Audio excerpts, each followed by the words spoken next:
I haven't awakened Silvia yet. We took the day off yesterday and let her rest, and I rested up a little bit. You can't see it in the GoPro, but those are snow-capped peaks around Casper. And they were snow-capped yesterday, but they're a little more snow-capped today. I don't think I'm going to have any accumulation today. It's 50% chance of a little bit.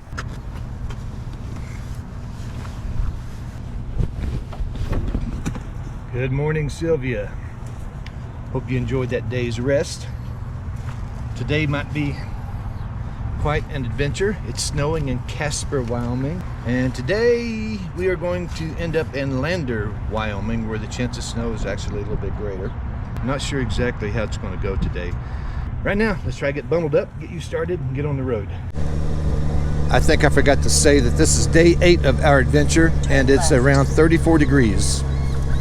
A little bit cloudy today, a little bit cloudy. And my weather apps seem to agree that it's probably not going to be a big deal. 30 to 50% chance of snow. We're at Immigrant Gap, west of Cheyenne.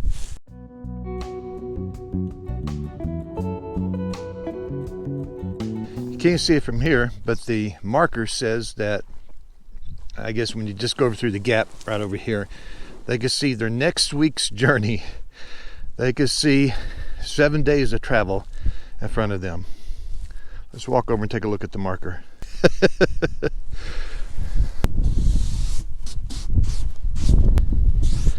Yeah, one more thing I forgot to mention. This started the beginning of the ascent into the Rocky Mountains, and they cross over the Continental Divide at South Pass.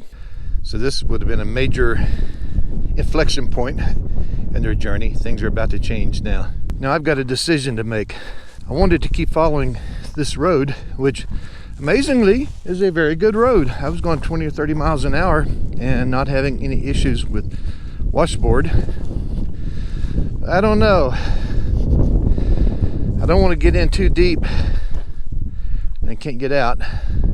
So I think I'm going to go a little further and be very cautious, and if it gets too bad, I'll backtrack. I don't think I'm going to have a problem with a big snowstorm. The clouds are not that dense, and the weather apps talk like it was mostly flurries.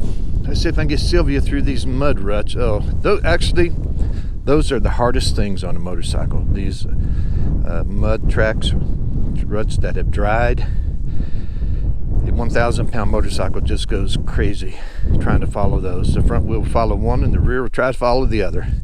And at slow speed, you got no momentum, not much balance, but we'll see what we can do here. Well, so far, so good. This is actually a pretty decent road. It's smooth, even if it is dirt. Well, I'm back on the paved road again. This is Zero Road, and it goes back to Casper. So if I have to turn around soon, I'll be fine. I'll be on paved road. I think I've chickened out. I think I'm going to call it quits. The road is actually passable and not bad, but it's rough. And at the speed that I have to go, 15, 20 miles an hour, I'll be all day getting to the end of the dirt road. I don't think that's a smart thing to do. I don't want to be one of those people that they find 6 months later. My son bleached bones curled up underneath the trailer with a goodbye video recorded on my phone because I had no cell phone reception, but I had enough battery to record a goodbye video. Maybe something scribbled on a note and put in my shoe. I don't want to do that. I don't want to be that guy.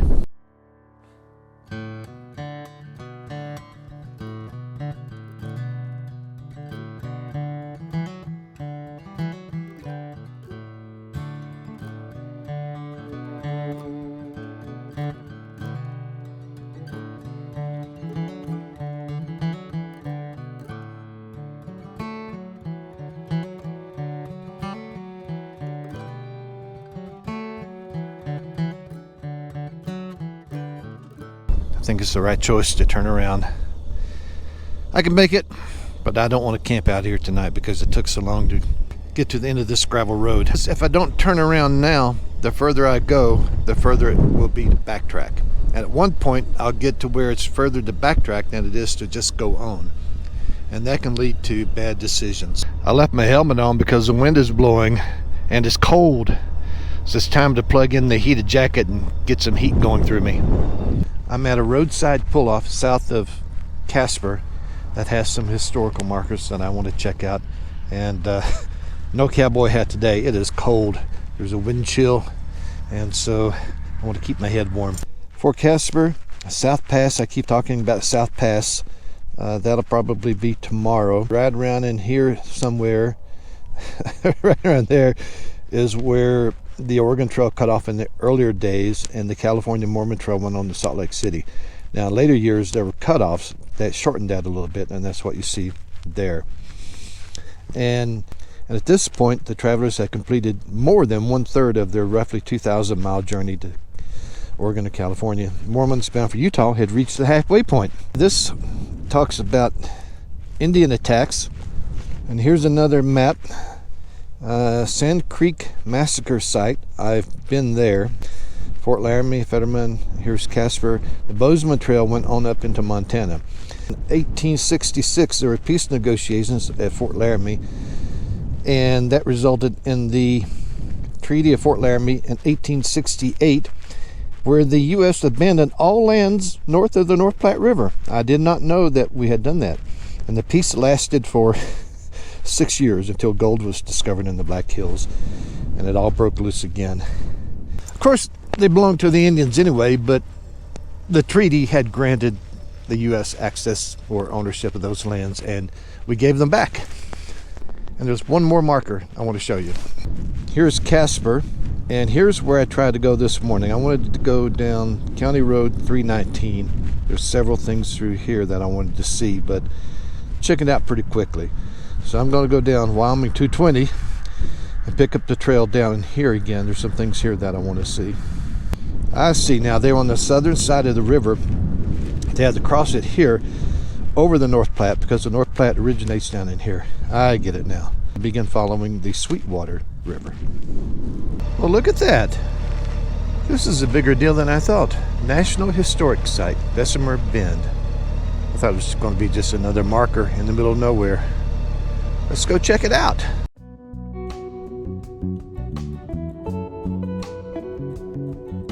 This is a pretty neat map that shows where I've been and where I'm going. So we started way over here at Independence, Topeka, Fort Kearny, California Hill, which I couldn't get to, Chimney Rock, Scotts Bluff, Fort Laramie, Casper. Now I'm right in here at Bessemer Bend. And tomorrow I'll be going through South Pass, then down to Fort Bridger. And originally the Oregon Trail, you had to go to Fort Bridger and then go on up into Oregon, but then there were later shortcuts that cut off this V here. But I'll be going to Salt Lake City, and the yellow one up, around, and down, across Nevada, all the way to Lake Tahoe. Here's a neat marker that makes you stop and think. History is not obvious and doesn't always leave a mark on the land. Gone are the pioneers that struggled to keep their footing as they forded the cold North Platte, and the first prospectors seeking fortune from the land itself. Gone, but all share the memory of this place. Here you can be sure of some things, even though they left no mark on the land. Here a child sat near a campfire and heard a wolf howling in the cold, damp air of an early summer night as she wondered what the Oregon would be like. From the ridge across the river, an Arapaho warrior saw the first wagons crossing and rode away to share his discovery with the elders of his camp. Beneath a slate-gray sky blowing snow in October 1856, kind of like today, a party of the faithful, meaning Mormons, buried their dead with what frozen strength they could muster. In 1861, a Pony Express rider hurried his mount westward, carrying President Abraham Lincoln's first inaugural address. A month later, the Express relayed news of the start of the war between the states to an anxious California. Each of them saw much of what you see today during their fleeting visit to this bend in the river. Kind of makes you stop and think for a minute. Well, this will probably be the last time that I see the North Platte River. I was confused at the last stop about the need to pay up to $5 for a ferry across the North Platte. I thought that I was beyond the North Platte. But the North Platte goes northwest up to Casper and then turns southwest. They had to ford it in this area until I think 1846, and then there was a ferry after that. Now on to the Sweetwater. I stopped to check my GPS. It's 12 o'clock and I'm a little cool and I wanted something warm to eat.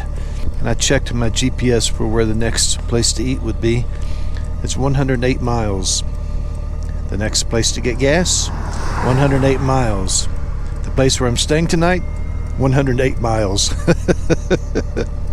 I'm glad I topped off my fuel this morning. I'm fine on fuel, but my stomach's getting a little hollow. Independence Rock.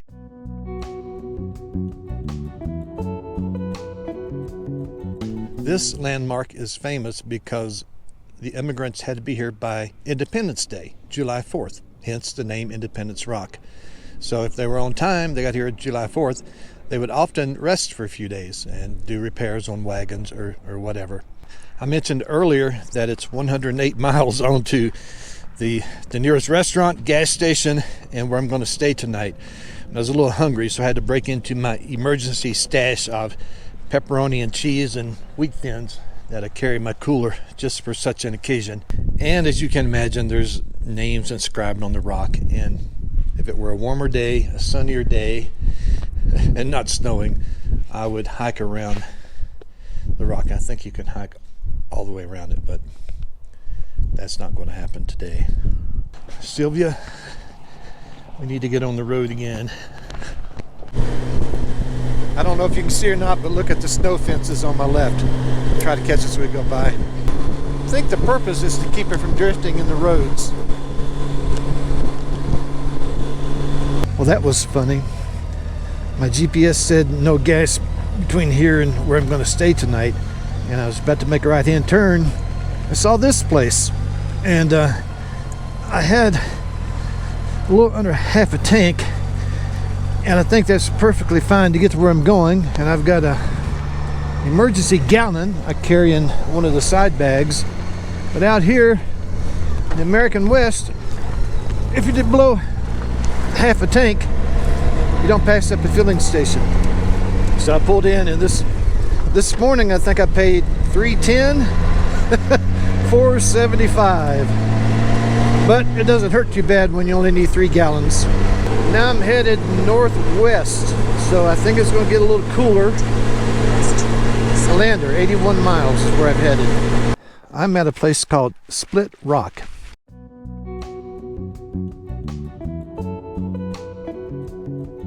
It's another one of those landmarks that guided the people on the Oregon Trail. It says, because of its unique shape, Split Rock was a well-known trail landmark and navigation aid. Immigrants were guided by the rock for an entire day's travel from the east, and then it remained in view behind them for another 2 days. It's about 6 days to South Pass, the gateway to the Great Salt Lake Valley, California's goldfields, and the Pacific Northwest. 6 days from South Pass. I'll be there tomorrow. Took them almost a week. Split Rock, right over there somewhere, but I can't see it.